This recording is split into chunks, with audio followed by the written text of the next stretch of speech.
Statehood के issue पे chief minister Omar Abdullah का दर्द फिर एक बार छलका है और उन्होंने कहा है कि उनको उस पाप की सज़ा मिल रही है जो पाप उन्होंने किए नहीं हैं, जो गुनाह उन्होंने किए नहीं हैं, उन्हीं गुनाहों की सज़ा उनको मिल रही है। ज़ाहिर तौर पर उन्होंने एक कटाक्ष भी किया है बीजेपी लेड सेंट्रल गवर्नमेंट को और कहा है कि सेंट्रल गवर्नमेंट स्टेटहुड रेस्टोर न करके कहीं ना कहीं अपनी क्रेडिबिलिटी को भी खो रही है और उनकी क्रेडिबिलिटी तो पहले ही खो चुकी है। वो leader of opposition Jammu and Kashmir assembly Sunil Sharma इस पर बात करने के लिए मेरे साथ हैं। न्यूज़ 18 से बात करने के लिए और वक्त देने के लिए शुक्रिया। एक बड़ा बयान उन्होंने दिया है, एक इंटरव्यू में उन्होंने कहा है उमर अब्दुल्ला ने आज कि उनको उन पापों की सज़ा मिल रही है जो उन्होंने किए नहीं हैं। स्टेटहुड यहाँ पे नहीं मिल रहा है, वो अपनी क्रेडिबिलिटी को खो रहे हैं, पॉलिटिकल क्रेडिबिलिटी जो स्पेस थी उसको वो श्रिंक उनका हो रहा है। समीर जी, इसको दो नज़रिए से देखना चाहिए। जो उनकी स्टेटमेंट है कि उनको उनके पापों की सज़ा मिल रही है, यदि वो अपने लिए कहते हैं तो बिल्कुल सही बात है, क्योंकि एक शाही परिवार का एक युवराज जिस चीज़ की तड़प उनके अंदर है, स्टेटहुड में वो चीज़ें पुलिस के रूप में या जो उन्होंने कई बार कहा है कि मेरे हाथ में वो डंडा जिससे वो लोगों को डराते, वो नहीं है, क्योंकि शाही परिवार का युवराज है। लेकिन अगर दूसरे दृष्टिकोण से इसको आप मानते हैं कि स्टेटहुड से जम्मू कश्मीर के लोगों का उसने जो भला करना था वो नहीं कर पा रहा है, तो ये मुझे लगता है कि एक और झूठ और एक और धोखा जम्मू कश्मीर के लोगों के साथ वो कर रहे हैं। अपने आप को बचा रहे हैं, पल्ला झाड़ रहे हैं, क्योंकि हर वक्त हर दिन उनके सामने लोगों की समस्याओं के समाधान करने के लिए इतने इश्यूज़ हैं जो हल नहीं कर पा रहे हैं। जो पब्लिक के साथ उनका कंडक्ट होना चाहिए, उनका आउटरीच होना चाहिए, उनकी सरकार का बिहेव होना चाहिए, वो है नहीं। इसलिए एक तीर से वो दो शिकार करना चाहते हैं स्टेटहुड के नाम पे। एक तो जम्मू कश्मीर के लोगों को गुमराह करें, जो रिस्पॉन्सिबिलिटी उनकी है उससे वो एस्केप करें। दूसरी, खोई हुई शाही परिवार की बादशाहत को वापस लाने के लिए दूसरा तीर है ये। मतलब वो ये कह रहे हैं, आप समझे चीज़ को, वो कहते हैं कि उनसे वादा किया गया था और वो ये भी कहते हैं कि मैंने एक अच्छी रिलेशन सेंट्रल गवर्नमेंट के साथ बनाई जब मैं पावर में आया। उस पर मुझे क्रिटिसिज्म भी हुआ बहुत सारे लोगों ने, लेकिन मैंने तब भी अच्छा मैं इसको एक्सप्लेन करूँगा। देखिए, सबसे पहले वो स्पष्ट करें कि उनके साथ वादा नरेंद्र मोदी जी ने कहाँ किया। क्या 3 अगस्त को उमर अब्दुल्ला साहब, फारूक अब्दुल्ला साहब और उनके एक मेंबर पार्लियामेंट पीएम से मिले? क्या उस दिन वादा किया? कोई एग्रीमेंट साइन हुआ कि भाई आप सीएम बनेंगे तो यहाँ से मैं स्टेटहुड दूंगा? अगर वैसा हुआ है तो उसकी वजाहत करें। अदरवाइज़ तो कोई अब्दुल्ला परिवार के साथ कोई एग्रीमेंट नहीं है। जम्मू कश्मीर की आम जनमानस को एक वचन दिया है और उस वचन पे भारतीय जनता पार्टी का नेतृत्व, विशेषकर प्रधानमंत्री जी और गृह मंत्री जी प्रतिबद्ध है वो जम्मू कश्मीर की जनता के साथ। पर देखिए मेरी बात सुनिए, मेरा सवाल सुनिए। वचन तो है कि पहले डिलिमिटेशन होगा, आपने डिलिमिटेशन कर दिया, फिर इलेक्शन हो गया, फिर इलेक्शन कर दिया। डिफेंड कर रहे हैं। नहीं डिफेंड नहीं कर रहा हूं। मेरी बात सुनिए, मेरी बात सुननी पड़ेगी। मेरी बात सुनिए। आप उमर साहब से ये पूछे। नहीं आप सुनिए, मेरा सवाल तो सुनिए ना। आप उमर साहब के बारे में सुनना ही नहीं चाहते हैं कुछ? इतना क्या है प्यार आपको उनसे? हमसे है ही नहीं। उमर साहब के बारे में एक शब्द भी नहीं सुनना चाहते हैं। मुझे ये बताइए कि उनके साथ कहाँ पे एग्रीमेंट हुआ था? उनके साथ कहाँ पे? साथ नहीं, लेकिन आप एक वादा हुआ है सेंट्रल गवर्नमेंट की तरफ से, सुप्रीम कोर्ट में एफिडेविट भी आया है कि पहले डिलिमिटेशन होगा, उसके बाद ये इलेक्शन करवाएंगे, उसके बाद आप इलेक्शन ये स्टेटहुड होगा। आपने 2 चीज़ करवाई है। वो भी कहते हैं कि आपने एक वादा सुप्रीम कोर्ट के सामने एफिडेविट के तौर पर दिया है, लोगों को भी पार्लियामेंट और पार्लियामेंट के बाहर दिया है, तो ये वादा क्यों नहीं पूरा हो रहा है? ये सवाल न सिर्फ उमर अब्दुल्ला बल्कि कई लोग पूछ रहे हैं। नहीं, आपको किसी और ने नहीं पूछा, सिर्फ उमर साहब ने पूछा है। मैं जवाब भी आपके माध्यम से उमर साहब तक ही पहुंचाना चाहूँगा, अगर आप उनको दिखाएंगे तो। सवाल ये पैदा होता है कि वादा खिलाफी कौन कर रहा है? वादे से मुड़ कौन रहा है? बीजेपी तो नहीं मुड़ रही है। बीजेपी तो ये नहीं कहा कि भाई हम स्टेटहुड नहीं देंगे, या भारत सरकार ने कहीं पर भी नहीं कहा कि हम स्टेटहुड नहीं देंगे। स्टेटहुड आएगा, लेकिन उसकी कब आएगा वही तो पूछ रहे हैं ना, कब आएगा? मैं कहता हूँ मुझे आप पूरा वो बताना नहीं दे रहे हैं। उनकी जो क्यूरासिटी बढ़ी है ना, क्योंकि दिन निकले जा रहे हैं उनकी सरकार के, और हो सकता है मैंने जो भविष्यवाणी की है वो कभी पूरी हो। वो भी उनको एक मलाल है कि बीच रास्ते में ही कहीं गाड़ी रुक न जाए, इसलिए जल्दी से जल्दी वो डंडा उनके हाथ में आ जाए, वो पुलिस उनके हाथ में आ जाए। जो लोग उनके विरुद्ध थोड़ा सा भी बात करते हैं तो PSA CSA लग जाए, यहाँ पे पैलेट चले, यहाँ पे पत्थरबाजी हो, इसका उनको मलाल है। अदरवाइज़ आप मुझे बताइए, एक कोई रोड मैप उनका जो उनने तैयार किया हो, उस रोड मैप को कोई हर्डल पहुंचा हो स्टेटहुड की वजह से, तो जिससे उनको ये दिक्कत है कि स्टेटहुड आता तो मैं जम्मू कश्मीर के लोगों के लिए, बिजली के लिए, पानी के लिए, सड़क के लिए, एजुकेशन के लिए, हॉस्पिटल के लिए ये कर रहा हूँ जो मुझे स्टेटहुड रोक रहा है, वो तो कहीं पे नहीं है। उनको एक चीज़ का गम है, एक चीज़ की फ़िक्र है कि मुझे डंडा मेरे हाथ में नहीं है, इसलिए उनको जल्दी है। अदरवाइज़ जम्मू कश्मीर के लोग बिल्कुल संतुष्ट हैं, नरेंद्र मोदी जी पे पूरा विश्वास है। मैं समीर भट्ट जी से ही अगर सवाल पूछूं कि आपको नरेंद्र मोदी जी पे विश्वास है, उनकी बात पे विश्वास है ना? मैं एज ए जर्नलिस्ट इसका जवाब नहीं दूंगा। मेरा अपना है। मैं सवाल आपसे एक और इस पे करना जा रहा हूँ कि वो कहते हैं कि देखिए जो मिलिटेंसी है, अगर आप ये कहते हैं कि टेररिज्म है और इसलिए स्टेटहुड नहीं दिया जाएगा, वो कहते हैं कि ये तो पाकिस्तान स्पॉन्सर्ड टेररिज्म है, इसका इलेक्टेड गवर्नमेंट के साथ क्या लिंक है। वो ये सवाल पूछते हैं, वो तो पाक, आप खुद कहते हैं ये पाक टेररिज्म करवा रहा है, तो अगर यहाँ इलेक्टेड गवर्नमेंट को पावर्स मिलते हैं तो उससे उसका क्या लिंक है? खुद ही सवाल करते हैं, खुद ही जवाब देते हैं। किस भारतीय जनता पार्टी के प्रवक्ता ने इसको जोड़ा है पाकिस्तान के आतंकवाद के साथ? किसने जोड़ा? हम कहते हैं कि जब जब नेशनल कॉन्फ्रेंस की गवर्नमेंट यहाँ पे रही, प्रीवियस में रही ना, तब तो फुल स्टेट थी, यूनिफाइड कमांड के वो हेड थे। तब जो हालात बने जम्मू कश्मीर के, वो किसके द्वारा बने? आप मुझे बताइए ना, किसके द्वारा बने? इन्हीं के द्वारा बने, इन्हीं परिवारों के द्वारा बने। मैंने कई बार छोटे छोटे बच्चों के नाम भी लिए हैं जिनकी छातियों पे गोलियां लगी। हज़ारों लोग PSA में इन्होंने बंद किए। क्यों? क्योंकि वो नेशनल कॉन्फ्रेंस को वोट नहीं करते थे। तो हालात इन्होंने क्रिएट किया, हमने तो नहीं जोड़ा। हमने कहा कि हमने हालात ठीक किए हैं।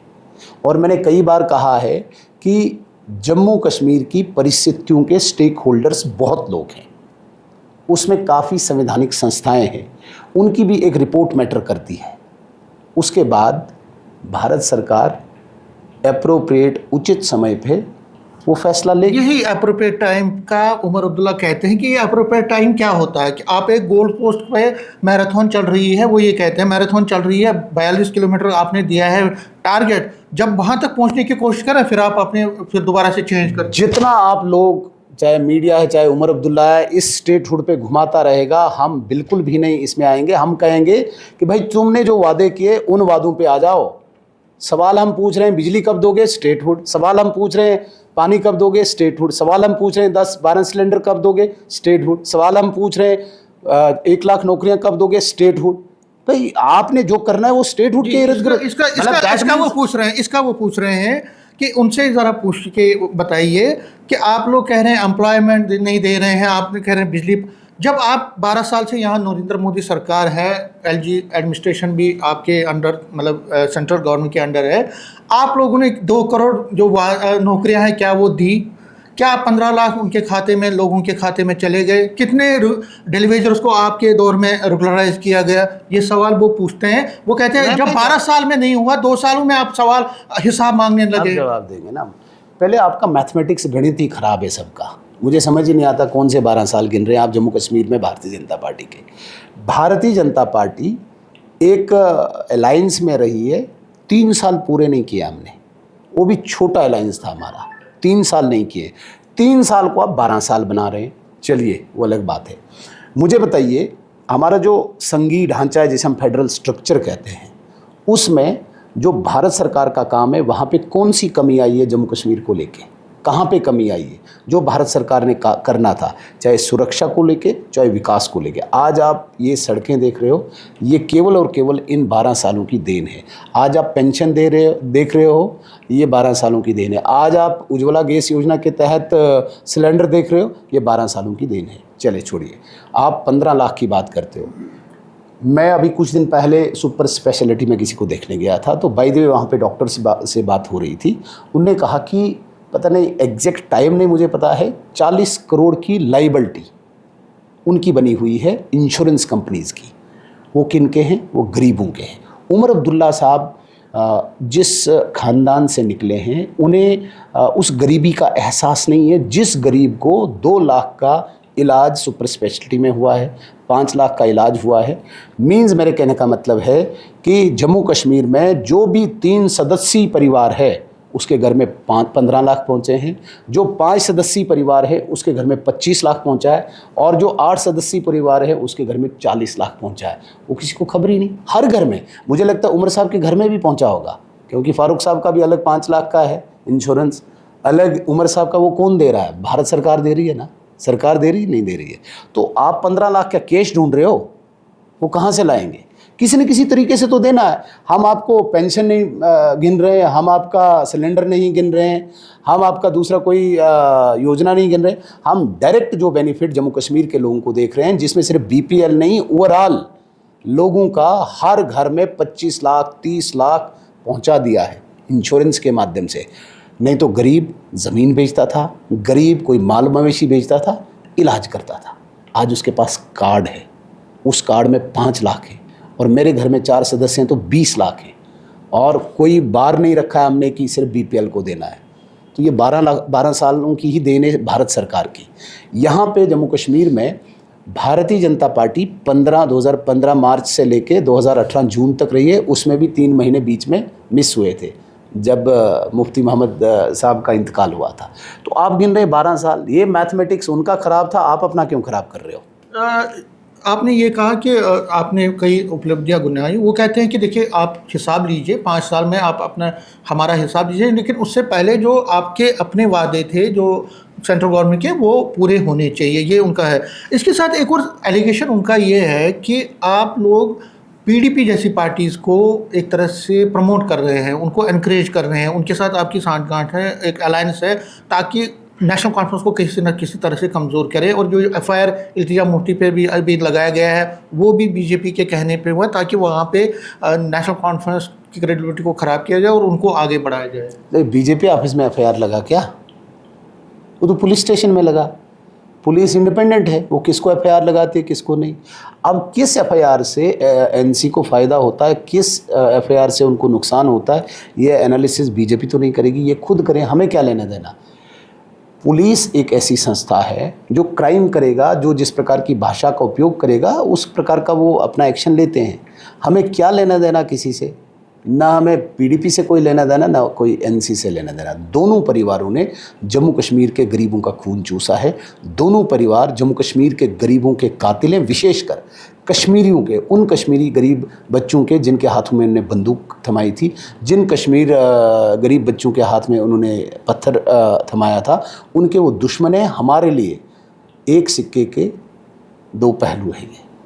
हमारे लिए कोई नज़दीक नहीं, कोई दूर ना। हम चाहते हैं इन 2 परिवारों से सत्ता बाहर आए, इन 2 परिवारों से राजनीति कश्मीर की बाहर आए, और ये याद रखिएगा इन 2 परिवारों से बहुत जल्दी राजनीति जम्मू कश्मीर की बाहर आएगी, जो हमारा लक्ष्य भी है। तभी वो कहते हैं कि आप लोग इस तरह के हथकंडे अपना रहे हैं, वो उनके कहने के मुताबिक कि इनको स्टेटहुड ना दो, इनको वो ना दो। लेकिन लास्ट में आपसे एक सवाल पूछना चाहूँगा कि कल एक इम्पॉर्टेंट डेवलपमेंट हो रही, कल से 12 तारीख तक डेमोग्राफिक चेंज जो उस पर एक टीम आ रही है जम्मू, उसको आप किस तरह से लेते हैं? बहुत अच्छी बात है। देखिए, बहुत सारी कंट्रीज़ इस वक्त भारत को अस्थिर करना चाहते हैं, डिस्टेबल करना चाहते हैं, और अनेक तरीक़ों से। आपने देखा होगा एफसीआरए का भी जो बिल आ रहा है, फंडिंग के माध्यम से यहाँ पे काफ़ी अस्थिरता पैदा करना चाहते हैं। लेकिन जो डेमोग्राफिक चेंज, ये एक प्री प्लान्ड मिशन है काफ़ी कंट्रीज़ का, जिसमें बहुत सारी डीप स्टेट्स काम करती हैं। कहीं पे इन्फिल्ट्रेशन के माध्यम से, कहीं पे कन्वर्शन के माध्यम से, कहीं पे एनक्रोचमेंट के माध्यम से डेमोग्राफिक चेंज करके एक ऐसा नैरेटिव खड़ा करना चाहेंगे, एक ऐसा एलिमेंट तत्व खड़ा करना चाहेंगे जो बाहरी विदेशी दुश्मन देशों का कहीं न कहीं गुणगान करेंगे। तो ये ठीक है कि सरकार इस वक्त जागी है, और डेमोग्राफिक चेंज की जो कमेटी है वो पहले पूरा असेसमेंट करेगी, कहाँ कहाँ ऐसे जगह हैं, कहाँ कहाँ पे ऐसे स्थान हैं जिन स्थानों को टारगेट किया गया है, और वहाँ पे जो भी प्रिकॉशन मेयर्स उठाएंगे वो स्वागत योग्य है।